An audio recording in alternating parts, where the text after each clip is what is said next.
Aprelin 17-sində Azərbaycan Milli Elmlər Akademiyasının Mərkəzi Elmi Kitabxanasında Elm və Təhsil Nazirliyi Riyaziyyat İnstitutunun sosial-iqtisadi proseslərin qeyri-səlis modernləşdirilməsi laboratoriyasının müdürü Amyanın müxbir üzvü Qorxmaz İmanovun 85 illik yubileyinə həsr olunmuş iqtisad elminin inkişafında müasir texnologiyaların istifadə problemləri mövzusunda elmi sessiya keçirilib.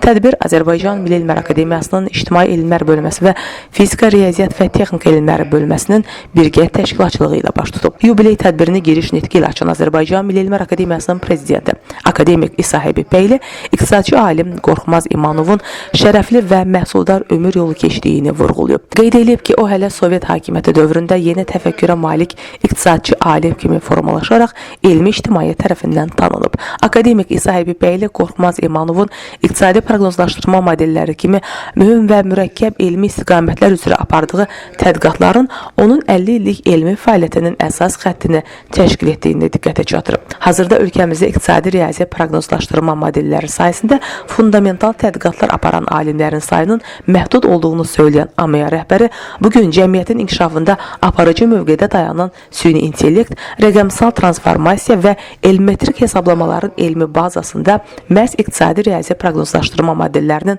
dayandığını vurğulayıb. Akademik İsa Həbibbəyli yubileyarın elmi təşkilatçılıq fəaliyyətindən də bəhs edərək alimin beynəlxalq və respublika səviyyəli elmi tədbirlərdə fəal iştirak etdiyini, dəyərli məruzələrlə çıxış etdiyini, eyni zamanda rəhbərliyi ilə 31 fəlsəfə doktoru və 3 elmlər doktorunun yetişdirildiyini bildirib. Sonra Azərbaycan İqtisadçılar İttifaqının sədri, millət vəkili, akademik Ziyad Səmədzadə, iqtisad elminin görkəmli nümayəndəsi, AMEA-nın müxbir üzvü Qorxmaz İmanovun elmi fəaliyyəti haqqında adlı məruzə ilə çıxış edib. O alimin həyat və fəaliyyətindən iqtisad elminin inkişafında, iqtisadçı elmi kadrların hazırlamasında müstəsna xidmətlərindən danışıb. Bildirib ki, iqtisadiyyatın riyazi və instrumental üsulları sayəsində dünya elminə mühüm töhfələr vermiş Qorxmaz İmanov ömrünü iqtisadiyyat elminin tədqiqinə həsr edib, bu sahədə böyük məktəb yaradıb.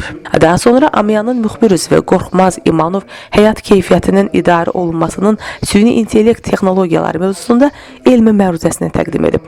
O, son illərdə süni intellekt texnologiyalarının sosial-iqtisadi sistemlərin idarə olunmasında tətbiqi sayəsində apardığı tədqiqatlardan və alınan nəticələrdən bəhs edib. Tədbirdə çıxış edənlər alimi yubiley münasibəti ilə təbrik edib, onun çox şaxəli fəaliyyətindən, yüksək insani keyfiyyətlərindən danışıblar. Leyli Namiq qızı, Siyahudiyev, Fərid Həşimov, Elm TV.